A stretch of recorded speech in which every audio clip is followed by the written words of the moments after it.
পরপর 6টি আইপিও একসাথে আসার জন্য আপনাদের মনে অবশ্যই কোনো কৌতূহল বা প্রশ্ন জাগছে যে কোন আইপিওটি ভালো, কোন আইপিওটি খারাপ, কোন আইপিওতে ইনভেস্ট করা উচিত, কোন আইপিওতে ইনভেস্ট করা উচিত না। এটা তোমার সকলের মনেই প্রশ্নটা জাগছে। কিন্তু এই কোন আইপিওতে ইনভেস্ট করা উচিত সেটা পরের কথা। আজ আমরা জানবো কোন আইপিওর জিএমপি সবথেকে বেশি চলছে। গ্রে মার্কেট প্রিমিয়াম সবথেকে বেশি চলছে, কোন আইপিওর জিএমপি সবথেকে কম চলছে। তো চলে আসো ভিডিওতে। সবথেকে লাস্ট অবশ্যই 6 নম্বরে কে আছে? সুরজ এস্টেট ডেভেলপার্স, যার জিএমপি 0। এখনো পর্যন্ত গ্রে মার্কেটে কোনো কাজ হচ্ছে না। নাম্বার 5 এ কে আছে?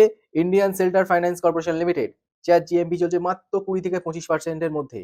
4 নম্বরে কে আছে? 4 নম্বরে আছে মুথুট ফাইন্যান্স লিমিটেড, যার জিএমপি চলছে অলমোস্ট 40 to 50%। 160 এর কাছাকাছি জিএমপিটা চলছে আজকের দিনে দাঁড়িয়ে।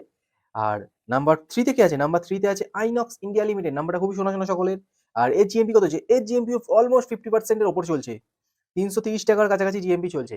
আর নাম্বার 2 তে কে আছে? নাম্বার 2 তে আছে ডোমস ইন্ডাস্ট্রি, যার প্রথম দিনে subscription 20 times in retail category. আর এর জিএমপি চলছে, এর জিএমপি চলছে মাত্র 50 থেকে 60% এর মধ্যে। আকর্ষণীয় জিএমপি চলছে। আর নাম্বার 1 এ কে আছে? জিএমপি দিকে নাম্বার 1 এ আছে হচ্ছে নাম্বার 1 এ হচ্ছে মতিচন্দ জুয়েলার্স লিমিটেড। জিএমপি চলছে 100%, অলমোস্ট 55 রুপিস।